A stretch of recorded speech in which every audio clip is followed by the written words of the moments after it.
A victim bites back with me, Jonathan King, and it's so exciting. The starting gun has gone off. No, not the starting gun for the general election in Great Britain. That's so boring. I've been through so many general elections in Great Britain. I'm almost 80, and I have to tell you, none of it makes the slightest bit of difference. All the governments do is pander to whatever the media tells them is popular for the voters, mob rule, and actually any kind of really important things are never done. Governments are incompetent generally, have very little control or power. Basically, the media runs the country. No, the starting gun I'm referring to is the starting gun for the beginning of the race of who will accuse Keir Starmer of sexual abuse.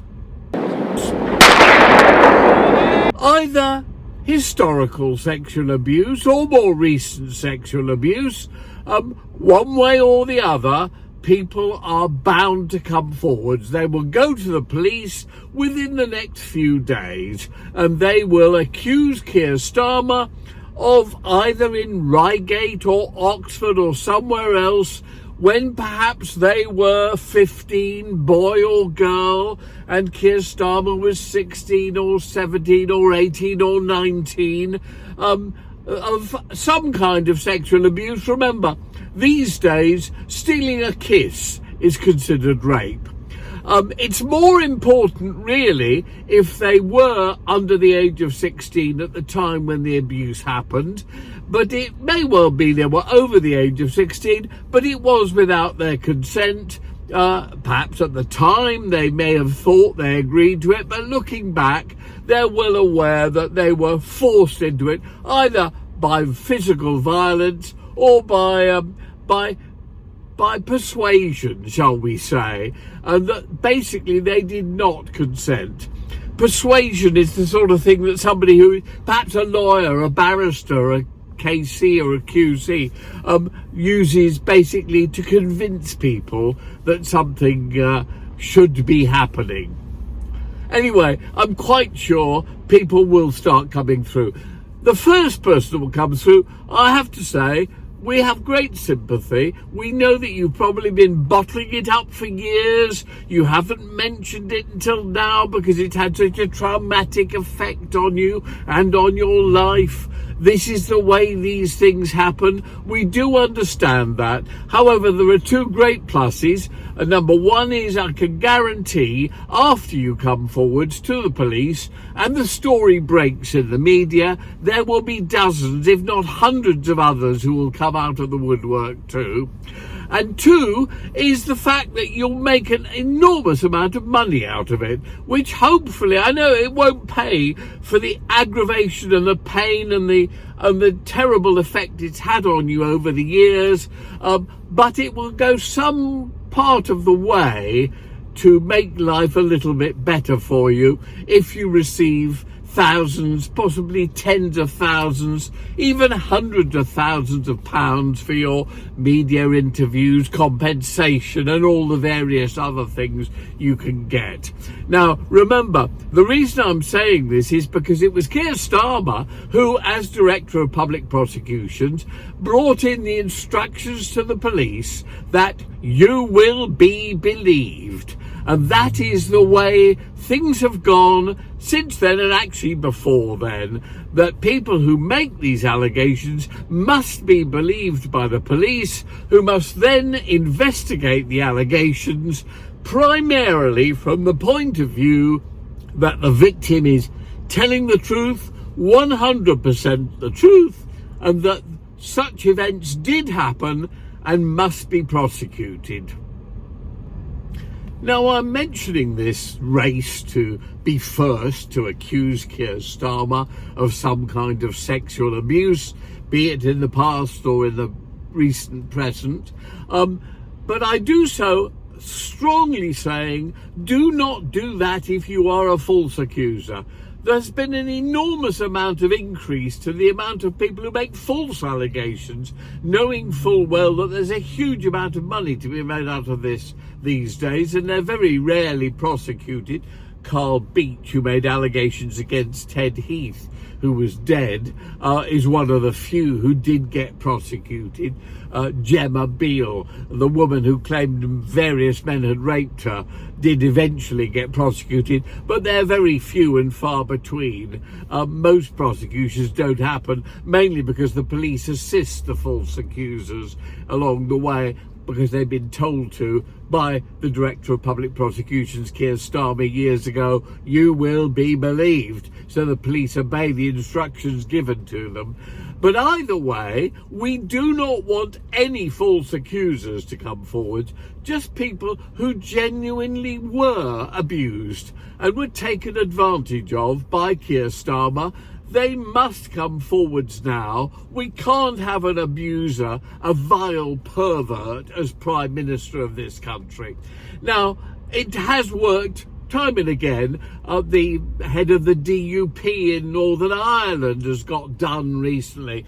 The guy who was running the IOPC, the official examining police behaviour body, Michael Lockwood, is currently going through the courts on some allegations. These sort of things happen again and again and again, as you well know. But it won't have that much effect on the actual election. Whoever replaces Starmer probably will be that awful redhead who's been number 2. Women very rarely actually commit abuse or sexual abuse, although I did read about a female teacher recently, but I get confused about these things. But anyway, we don't think she will be accused of any kind of abuse, unless of course it's by some kind of estate agent. But we'll move on from there. They won't be affected. There'll be a different leader and the election will take place and so on. It'll just happen that Keir Starmer will have his career terminated and won't become Prime Minister. The only reason I say that now is because it was Keir Starmer as Director of Public Prosecutions, which he's very proud of and mentions again and again, who brought in this "you will be believed" for anybody who makes allegations against somebody. And the times have changed, as I said earlier. Pinching a buttock or grabbing stealing a kiss here or there, or even tweaking a tit, was in the days gone by just regarded as people behaving in a stupid way. Dirty old men who usually were rewarded by bright young ladies with a knee in the testicles. But these days, that's rape. It's a long and very heavy, serious prison sentence, and so it fucking should be. So who will be the first who will accuse Keir Starmer? Will it be within the next week, or will it be within the next fortnight? Whatever, it will almost certainly be in the month of June. So I'm putting large sums of money on it happening. Let's see when and who it does.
As I pull into Tangier, Manchester City clinch the Premiership title, which is a bit strange because I don't really support any team, but I tend to support London teams. However, I really am a fan of Kevin DeBruyne. I think he's the greatest footballer of all time because he's not one of those stupid footballers who only scores goals.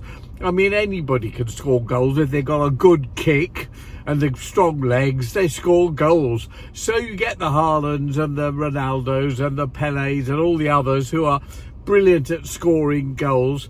But give me a De Bruyne over a Messi anytime, because he's an intelligent player who gets the team goals quite often by passing brilliantly to average run-of-the-mill scorers who then score. So I'm a huge fan of Kevin De Bruyne, and in fact I always put, for the last few years, I've always put money on Belgium in both the Euros and the World Cups to win. They've always done pretty well, but they've not yet actually won. But I really do rate De Bruyne, and it's a coincidence because when I arrived in Tangier last year in 2023, and you can look that up on our dedicated site www.avictimbitesback.com, you will see that I arrived just as Morocco won I think one of the early of their matches in the World Cup or the Euros or whatever it was, and absolutely triumphed fantastically. Must have been the World Cup. They're not in Europe, are they? Anyway, it was great. And I'd also backed Morocco that year. And as a result, celebrated their winning the football things again and again. If you want to see more about Tangier, check out my video from then, which you'll find on the dedicated site.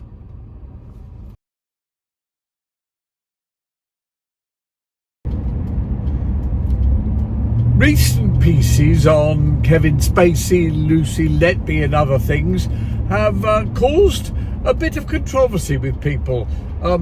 When I mentioned that it is absolutely vital to have a really good private investigator, and I mentioned that most lawyers are useless and really do not like taking on private investigators because it means more work for them. And usually private investigators are useless anyway and terribly expensive. And somebody commented to me, it's all right for you, you got money, you can afford one. I said, no. I no longer have money. In the last case I had to fight in 2018, I was on legal aid. And indeed, I got a private investigator on legal aid. Admittedly, my lawyers had to apply to the trial judge, who then granted it. But apparently, he or she normally does grant a request for a private investigator to be paid on legal aid, just as your barrister and your solicitor are paid on legal aid or through legal aid. So it's not a question of expense. Plus, I have to tell you, spending a lot of money doesn't guarantee you get a decent lawyer or private investigator. In 2001, my lawyers took on very expensive private investigators and sent them off to do various things. And one of them came up with the fact that one of my false accusers had been arrested and charged with very serious offences. And it turned out in the court, when this was raised by my defence team, that it was the wrong person who had the same name but was the wrong person entirely.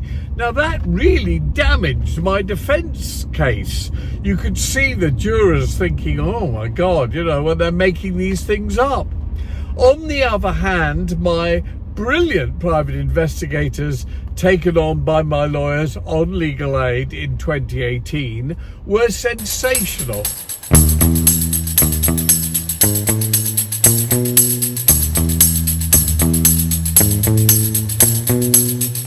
Facing false allegations, don't seek felicitations or good prognostications. They won't be your legal expectations. We'll bypass all the stations, defying good relations. just you see. You may have done no wrong, your morals may be strong, you'll want to scream and shout and let it all hang out. But I am warning you, the verdict's never true. Whatever you do, plead guilty. You'll never get a break, they'll tie you to the stake. Get out for heaven's sake, plead guilty. Your briefing grubby wig says if you give a fig, the sentence will be big. Unless he comes up with a solution, does deals with prosecution, the judge in restitution will bow to prostitution, and you'll go almost free. That's how the law will be. Whatever you do, plead guilty.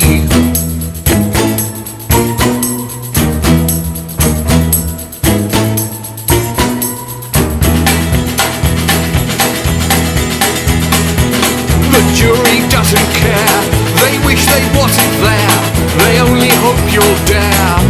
Plead guilty, the law ignores the truth, no need for any proof, justice remains aloof.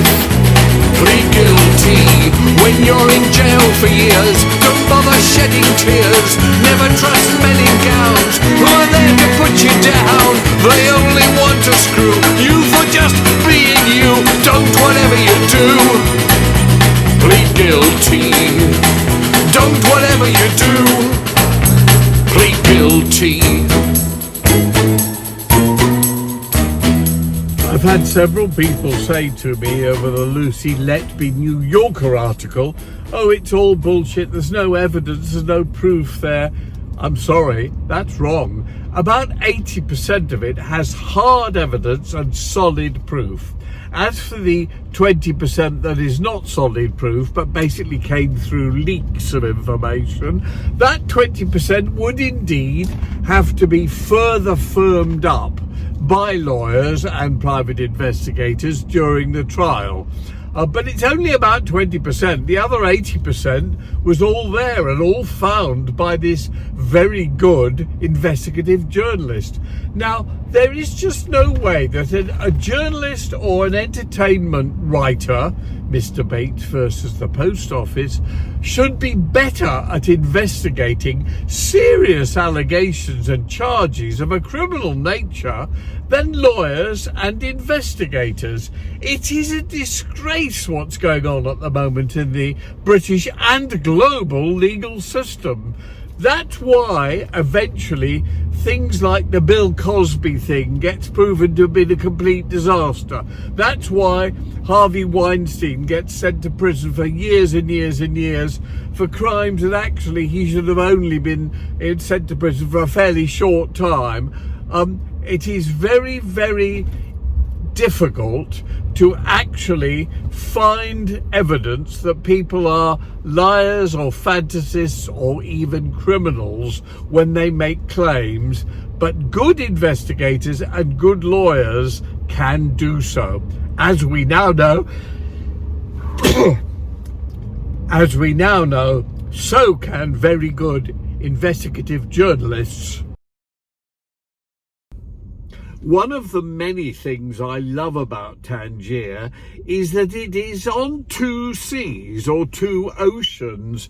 It's on both the Atlantic and the Mediterranean, and actually, literally 1 or 2 minutes walk will take you from one ocean to the other. And they're so completely different. The Atlantic is grey-green with enormous waves lashing against the side. The Mediterranean is calm and blue.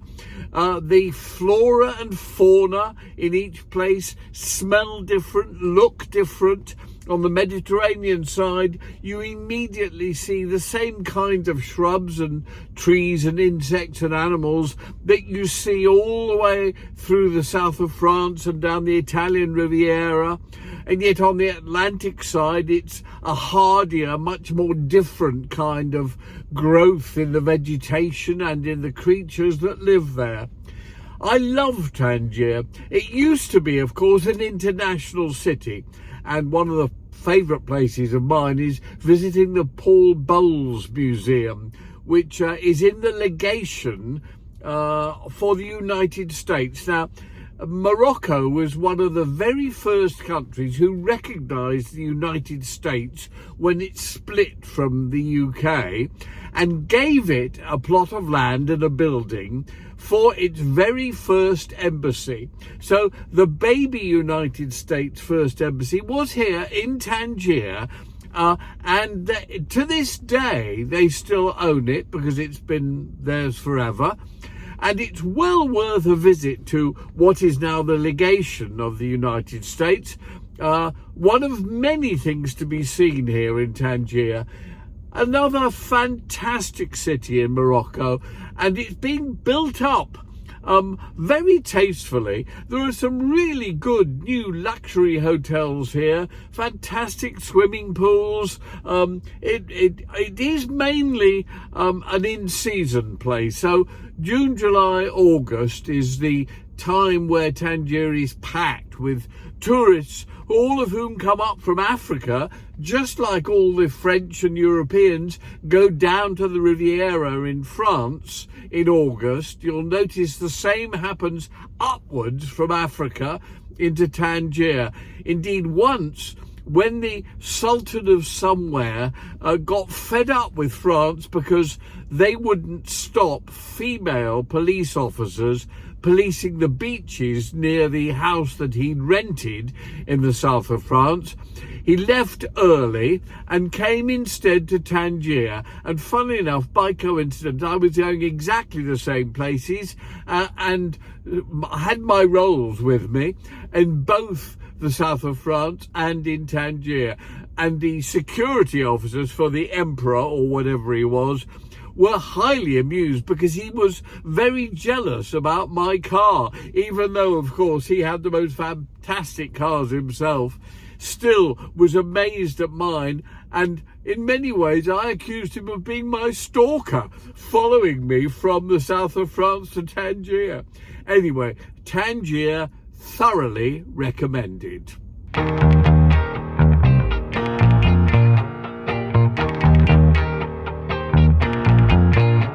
Good morning to you. I want you to hear the likely true story of Harold Shipman.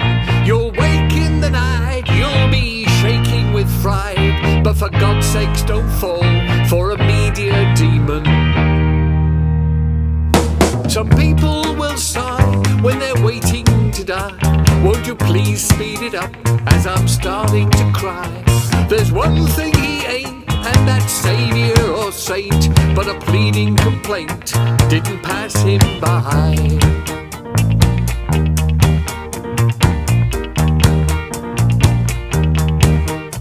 Most people I know are not black and not white, but a blend of all colours, of darkness and light. A caricature isn't fair, isn't true. Any real human beings, part me and part you.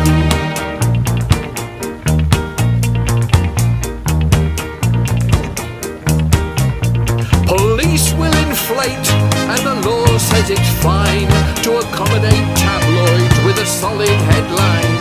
But a real psycho monster who's killing for fame would leave notes for a claim to establish his name.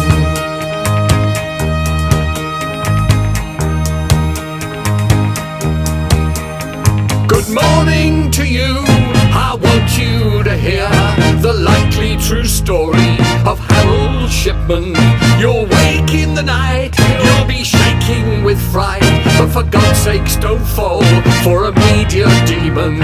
For God's sakes don't fall for a media demon. That's the likely true story of Harold Shipman. Well, that's it from glorious Tangier, and indeed from Africa, for A Victim Bites Back. See you next episode.